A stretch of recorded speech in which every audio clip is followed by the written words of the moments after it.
Good afternoon and welcome to Table Talk right here on 802 Scoop, live from the Inside Scoop at 185 North Main Street in Barrie. Happy Monday to everyone. Happy sunshine. It was nice to see the sun today for a change. Even though it's been in and out a little bit, it's still, I think it's It was beautiful nice out. Yeah. I think it's gorgeous out. Yeah. We all need a little bit of sunshine. Oh yeah. We're gonna get a little rain tonight, but then it's gonna end tomorrow. Things are gonna turn green. Flowers are gonna pop up. Yeah.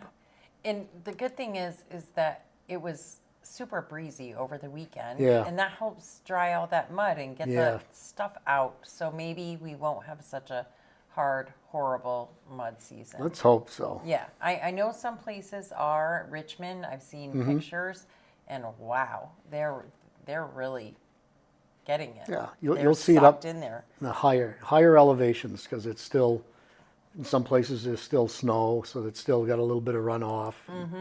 Frost hasn't quite come out of the ground. They definitely. I'm glad it's staying up that way. Yeah. Let's just put it that way. I know that's not very nice, but that's how I feel about it. We don't want to deal with mud season because we have to deal with pothole season. Exactly. And boy, do we have several. There's some big ones. And there really are.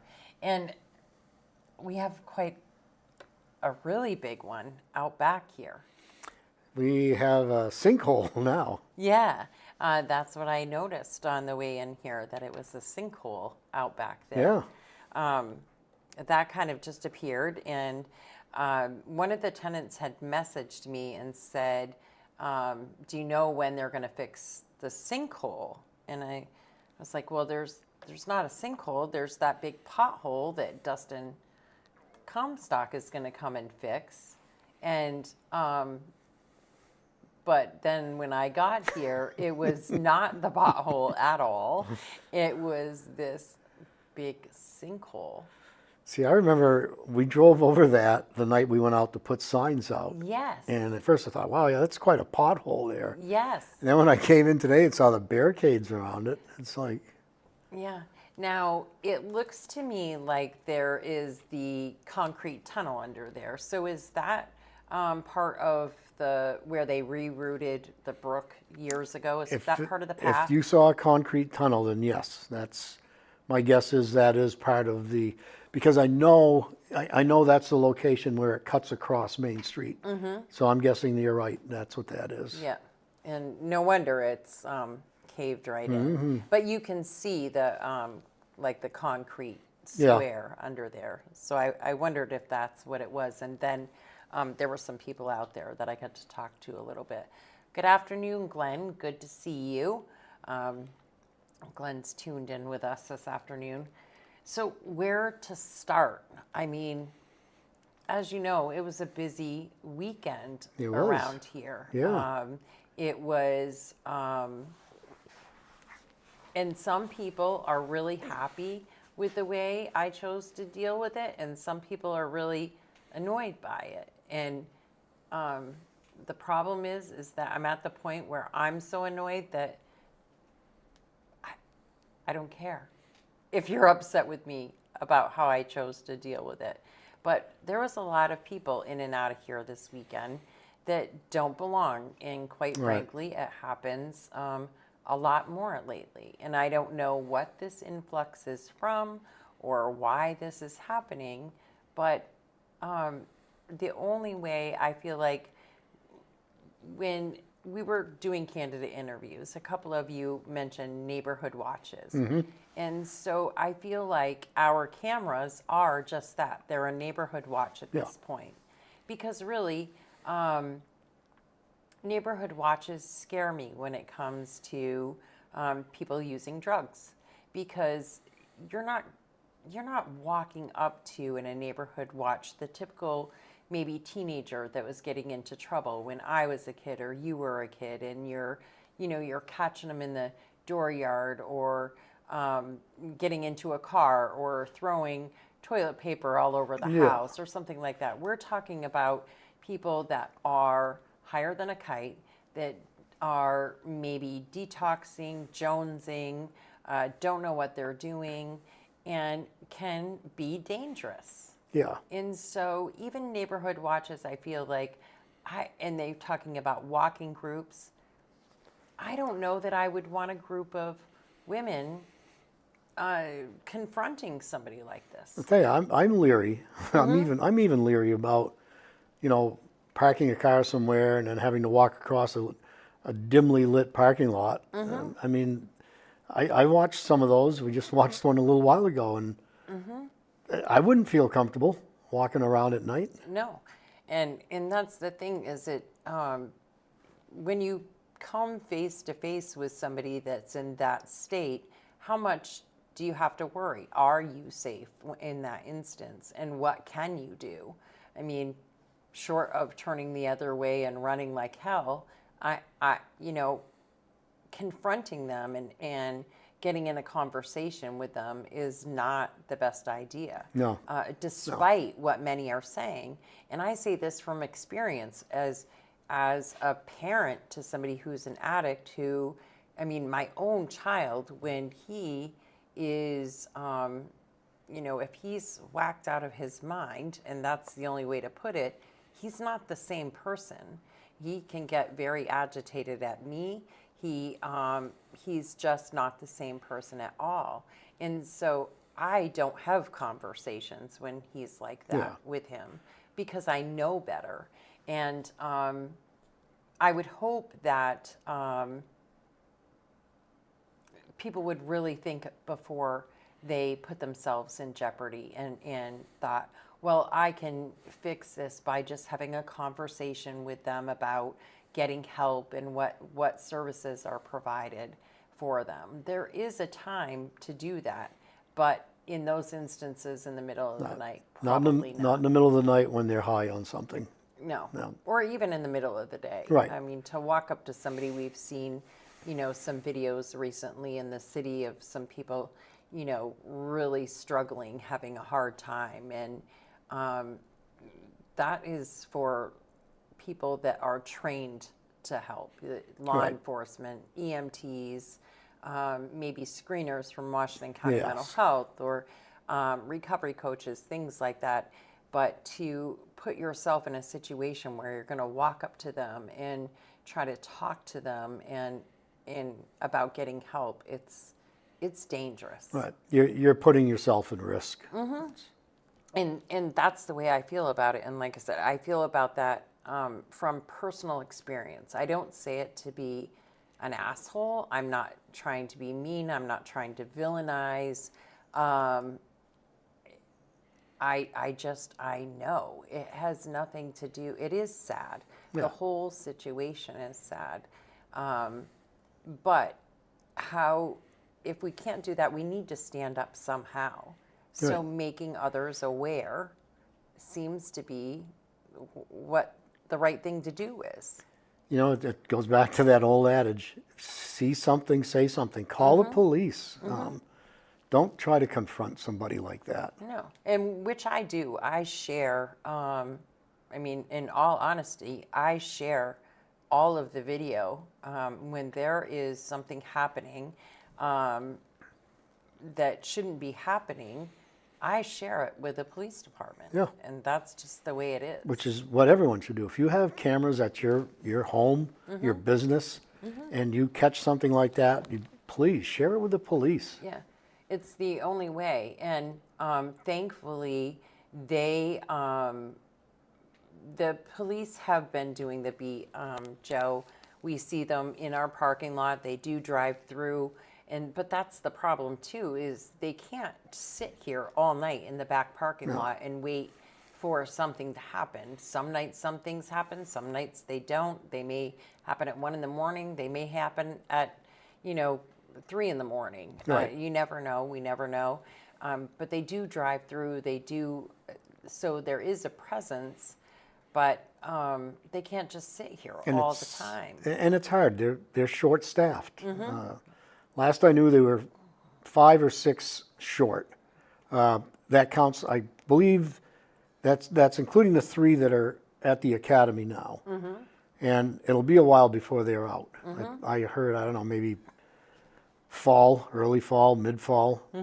But then you get those 3, but then you're still down 2 or 3. Right, and when they first come on, I would assume there's a training There's period and where they yes. have to ride along with another Yeah, officer. they'll have so many hours of ride-around time with another officer before they can go on their own. Yeah, so there's still some training in the process, and I really feel like our department does do the best they can do with the tools that they're given as well, because they're at the mercy of the court, just like all of us. So, Right. and the laws. So if the laws say cite them into court and let them go, then that's what you do. If you call a judge in the night and the judge says cite them, let them go, then that's what Yeah. you do. And I'm sure that they are just as frustrated as all of us are. Right.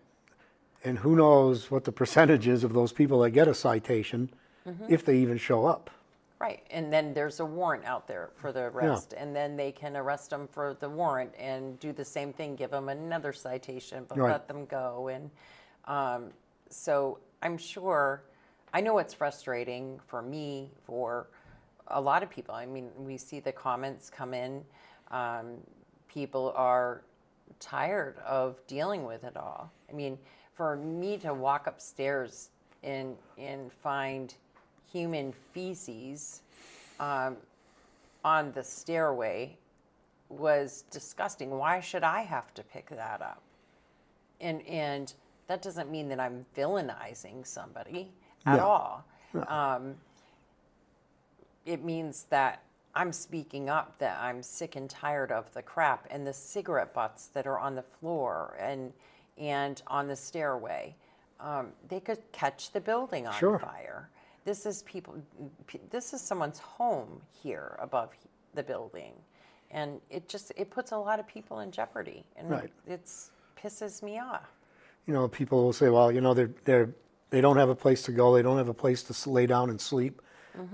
Well, we understand that, but what you're doing, you know, like you said, leaving a cigarette going, you know, crapping on someone's property, that's not right. Especially the smoking thing. I mean, a building catches fire. How many people get hurt? Who might die? Right. That's not okay.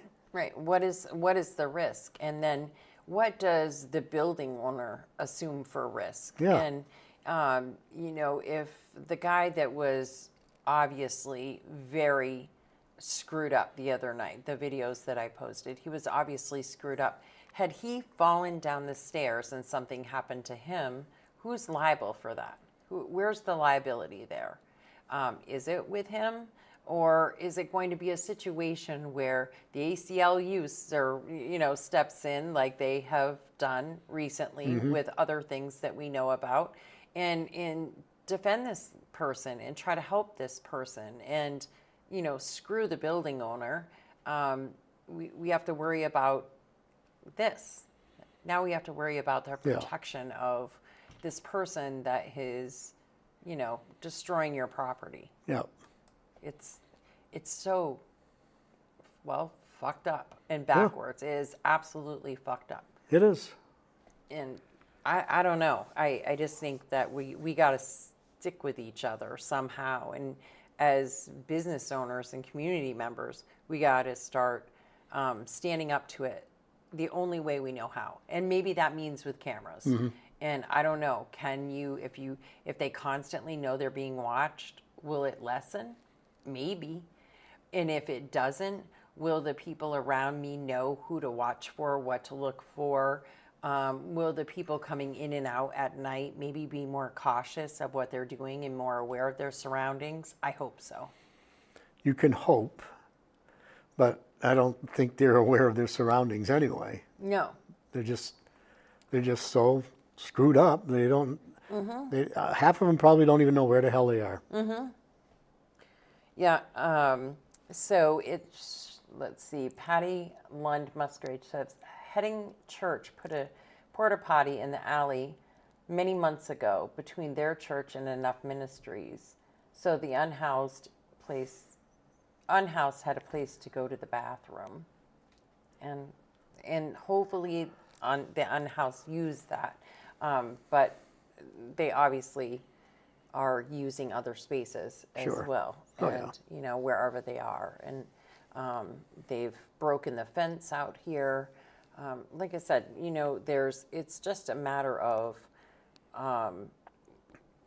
we know that the capacity to be respectful is not there because of the circumstance. So we have to be able to fight back against Right. it somehow, some way. Yeah. And so if it, at least making the rest of the community and business owners aware of what's going on is the only thing I can think to do. Yeah, I don't know. we're lucky nobody's gotten hurt. We so really far. are. We're lucky. We've had the one incident. We had Mr. Beatty out yep, in that happened Enterprise behind Alley. Subway. Yep. Yep. And so far, that we know of, that is all that's happened. Yeah. That we know of. And we can hope. But as people get more and more angry, that's also scary because people are to the point where they're really fed up. And so we don't want people vigilante. We don't want people taking matters into their own hands and someone getting hurt or killed or, that isn't what anybody wants at all to have happen. And that's what we're trying to prevent here by just being honest. Yeah. That's all. Being accountable. For sure. Speaking of all of this, tomorrow night you'll be present at the city council meeting, and I invite everybody and anybody that thinks they have an interest in this to be present either in person or via Zoom. But tomorrow night, city council, they will be discussing and possibly approving the use and the spending of the money for cameras in the city. Yeah. Chief Vales got his proposal for camera policy. So I think we're going to do that first, and then we'll go into the discussion about purchasing and placing cameras on city property and maybe other areas. But I know it's going to involve basically Main Street to start out. I can tell you that I know that the owner of this building would be absolutely happy to say, sure, place them here if you want to. Yeah. Nice flat roof, a great spot to put them. I just know that would be the case because, we got to do something here to help out. Yeah. For sure. Yeah. So they're going to talk about, is he also going to give stats tomorrow? Isn't he doing like his kind of update? I think he is, yes. Because some counselors Yes. had asked that That's he bring in yeah. some He's numbers. he's got two items on. He's got his stats and then the policy for the cameras, and then that'll lead us into the general discussion about purchasing and locating cameras. And Glenn says, don't buy cheap cameras. Well, No. that will be the hope that the cameras aren't cheap, but we all have to, when we say that, we have to also remember this is going to be, it'll be a taxpayer's expense. It will be a part of the budget, yes, but the taxpayers pay into that. And so we have to, when we say that, we have to really mean it and know that Right. this is for our benefit, our direct benefit, for sure. And Yeah. I think it's way worth it. I would spend even more money to know that there were cameras and security and an aid to law enforcement. Yeah. Even if they were full staffed, it's an aid, and it can sometimes actually help in court cases way more than anything else can. Right. Yeah. So my understanding is that the first group of cameras will be City Hall, the police fire station, and some of the main intersections. And maybe some behind here, Enterprise Alley. But they use the one on City Hall as their test. And I think that's what they're buying, that same model. But those work, and we find funding, we'll probably put more up. I'd like to see them up at the Civic Center area. There's a lot of night traffic up there too. Yeah, for sure. And night traffic and day traffic. Yeah. I told you the last time we were up there for elections, they had a Yeah. little store going on out back. We had to call the police. It was It was insane. It's absolutely insane. And that's the other thing is what happens in the night happens during the day too. This isn't all just stuff that happens in the middle of the night. We see stuff. I showed you the video of somebody jumping the fence out here. Right, that the was daylight. Like 3:30 in the afternoon. Yeah. Come running across the parking lot, jump the fence. Sure, why not? Yeah. But for what purpose? We don't know. And so, yeah, it's all. We need them. The Granite City grocery shoplifting, I think, was daylight too. Yeah, it got robbed. They Yeah. were actually robbed. Yeah. That wasn't just shoplifting. They were literally robbed right in the middle of the day. 3:45 or something like that in the afternoon, or 2:45. And yeah, seemingly, I really think it's the same person that some of us are seeing on the cameras. Yeah, though. And yeah, could we pick up the face really well? I think that a name could be put to the face for sure. Yeah. If you can really focus in on that. It wouldn't surprise me if it's the same person that broke into Subway that night. Yeah. Yeah. Yeah, same. Hi, Bonnie Jean. I hope you all had a happy Easter. I believe that Lucas Herring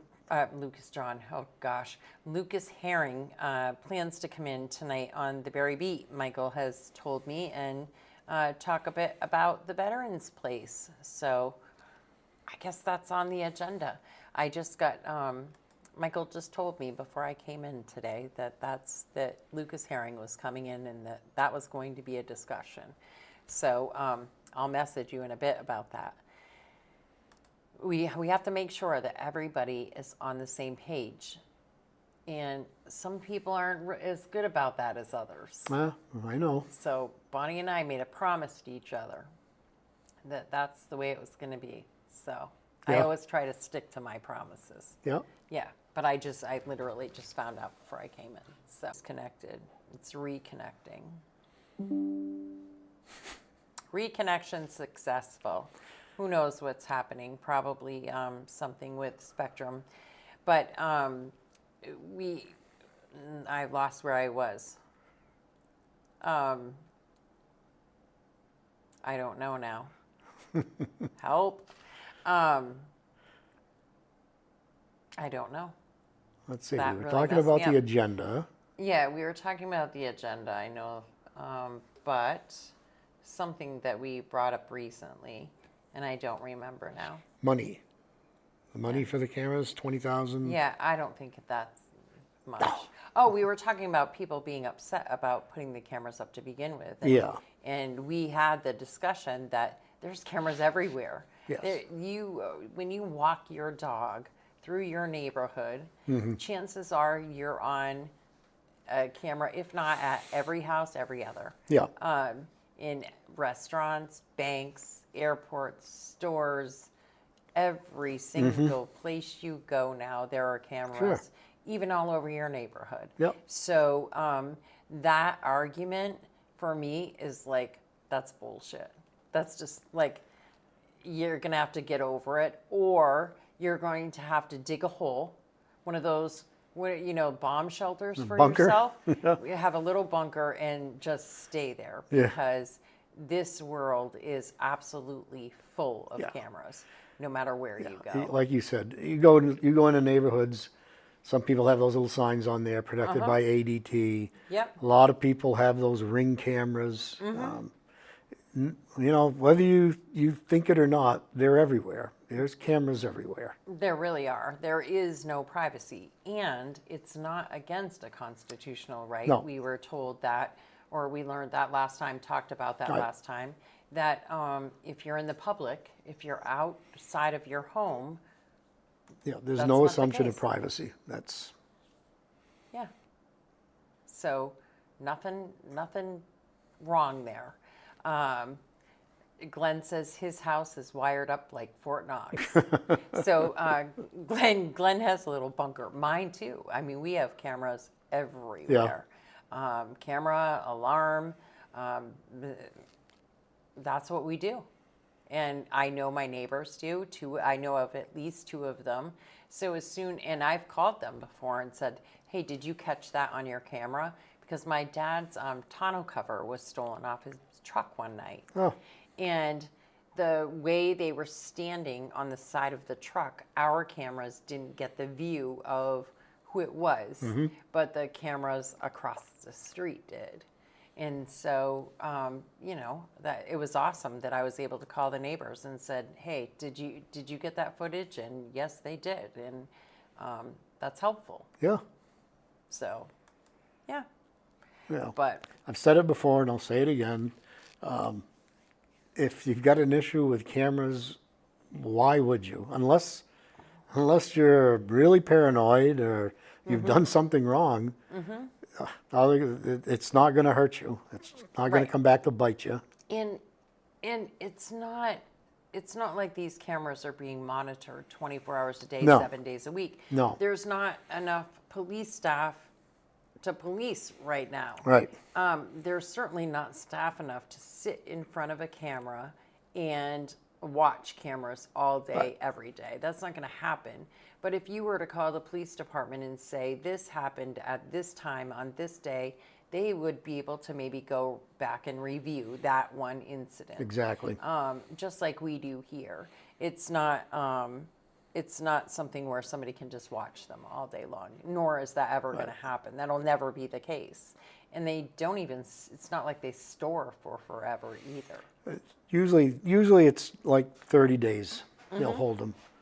And they work. I mean, Unless they're involved in a case, probably. Right. Then it gets Then saved, I'm yes. sure, uploaded and saved, and that's the way it goes. Yeah. Because like we had some vandalism at the pool a couple years back, and we had just put in cameras. And, we just kind of watched. I had to sit there and watch until I actually saw a person show up on it. And then you just watched what they did. They did some vandalism. And then it was funny because as they were leaving, they never saw the camera that was focused where they were at the time. They went around the building, and they must have noticed the one on the corner diagonally across from the one they were caught on.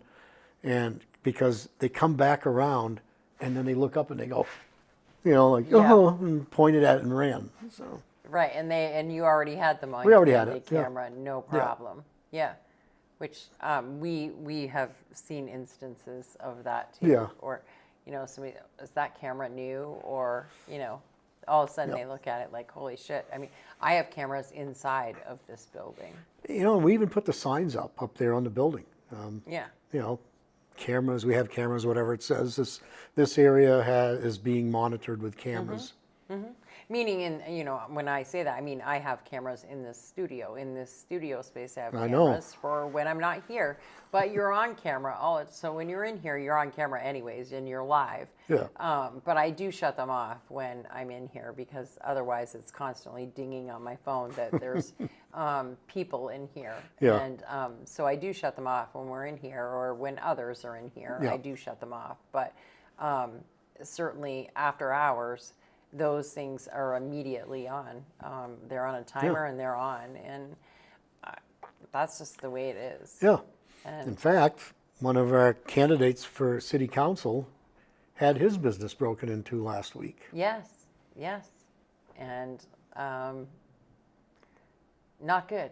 No. And I hope he's going to be all that will be okay. But it's just getting worse and worse and worse, it seems. And like I said, I understand that people want to help, they want to do something, and I do agree that maybe some form of neighborhood watches would be a good thing. But I strongly discourage people approaching somebody that is obviously actively high. Yeah. Because it can be very dangerous. It's unpredictable. Maybe they will limp right down and cry and be the sweetest person you've ever met in your life, but maybe they won't. Yeah. And the chances of the maybe they won't are much greater. I've seen it 100 times, if not more, and it can be very frightening. And especially if there are weapons or, anything involved, or if you are someone that is smaller and can easily be harmed. And sometimes they may think they're going to take on somebody that's 6 feet tall and 300 pounds too, and they think they're that strong. Yeah. You never know. The situation can escalate quite quickly, and I just feel like we have to be careful. And so while we don't want to advocate for violence, we also need to strongly advocate for safety. Safety. Yeah. For sure. And just let the people that are supposed to handle those things. Yeah. For sure. That's the way I feel about it anyway. Yeah. Yeah. I noticed a little earlier before I came down that there was postings on, I think it was Facebook, of our favorite panhandler back in business today. Mm-hmm. Yeah, I think he's in business every day. He is. And he's caused a lot of problems around the city. Yep. And, I know that some people think that it's no big deal and that he just needs help. And I agree he needs help. But there still has to be a level of accountability in what he's tormenting and putting people through. Yeah. For sure. He's nobody I want around me. I've been approached by him once and only once, thank goodness. And once by the girl, or woman that he hangs with from time to time. The woman was with him when he approached someone from our meetings a couple of Mondays ago. That same woman was with him, standing off to the side a little bit, but she was right there with him. And, we have to be careful. And that evening, if we had not all been there, that evening could have been a very bad evening for the individual that was there with us. I strongly believe that. Oh, I do too, definitely. He was in a very vulnerable situation, and I think that could have gone very wrong. Yeah. For sure. So, and I don't know, I say, and oh, the hypocrisy. And that comes in from, somebody getting upset with me and calling me out. So they're calling me out for villainizing people, but aren't they villainizing me by calling me out too? So, come on. Yeah. Let's think about what you're saying here. Why is it okay for you to call me out, but it's not okay for me to call somebody else out? That happens around here an awful lot. Don't be mean. And the people that say don't be mean are some of the meanest people I've ever met in my entire freaking life.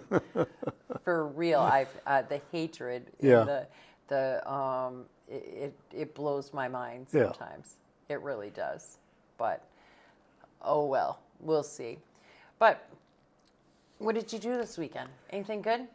Went and watched a basketball game. No way. Yeah, Saturday morning, Hardwick. Went up to Hardwick, watched the game. Then both my sons were there, and my grandson that plays basketball, my granddaughter. And we stopped at the little diner there in the middle of Hardwick, and love that diner. it's great. They have great small. food. You gotta Yes. Well, you got to hit that just right. The game was at 8, so it was a little after 9 o'clock. We came down the hill from the school and said, let's see if we can get in. We were lucky, but there was 2 small tables we could put together. So, the 5 of us sat and had breakfast there. And then, what was it, Easter Day or maybe Saturday night, I brought up the little, things for the kids. Little baskets and candy and toys and stuff. Oh, and that made them happy, I'm sure. Yep, and that was it. Took it easy Sunday afternoon. And that's not a bad thing. The diner in Hardwick has always been one of my most favorite places. I think, they have the best French fries ever. But as I told you last week or the week before, I also love Hardwick House of Pizza. That's a good place too. I really love their pizza. Yeah. And they have kick-ass subs and onion rings. It's just a good place to eat. They have, And they have Positive Pie and a Chinese restaurant. They have a few things in Hardwick, but the diner and Hardwick House of Pizza are definitely my favorite. Well, my oldest son lives in Hyde Park, so every now and then he'll call and say, "You want to go? Come up. We'll meet in the Hardwick. We'll go meet Positive Pie, the diner." But the House of Pizza there it's really good. It's good food. I think so, and it's always piping hot, and maybe it's for me more nostalgia because it's like the Tower restaurant used to be. Yeah. You order, they give you they tell you your ticket number, and they call it, and you go up and get it. It's all self-served, just like the Tower used to be. And I miss the Tower. We used to go there. Oh, that was a great place. Every Friday night, my parents would take us to the Tower restaurant for dinner, and we always got the same thing. We got one large pizza and a pitcher of soda because that's what they could do. Yeah. And that's what we had every Friday night if we behaved. So every once in a while we had to skip a Friday. It was always because of my brother, though, of course. Not us girls. We were angels. We didn't ever cause us to miss dinner at the Tower. And you know another good thing about the House of Pizza up there in Hardwick? What? Creamy window. Yes, I've heard they have good They have good creamies. creamies there, yeah. Yeah. Yeah, that should be opening up pretty soon, too. Yeah. Have you have to get up to Legendary too. Yeah, Speaking of now that they're creamies opened up, and, yep. creamies and ice cream, and they actually started doing some of their specialties that were on hold for a little bit. So they started doing some of those as well, and they're there, and check them out. Good stuff, and it's going to be a really good week for that. I saw when you went up the other night, in the line, looked like the line was all the way out of the parking lot to the road. It was long. They did a great job, though, and he had, I think, all new help with the exception of one person. Wow. And they did a great job, considering it was opening night. And of course, we were kind of making a spectacle. We had invited all these people to come, and we were, so we're going to give out free ice cream. We're going to give out swag, and so we did. We gave away sweatshirts and T-shirts, and it was a lot of fun. But we kind of provoked a lot of people to come, and I'm sure that he would have been busy anyway, but maybe not quite that busy on his first night with. So those trainees got some training on opening night for sure. But it sounds like they're picking up some steam.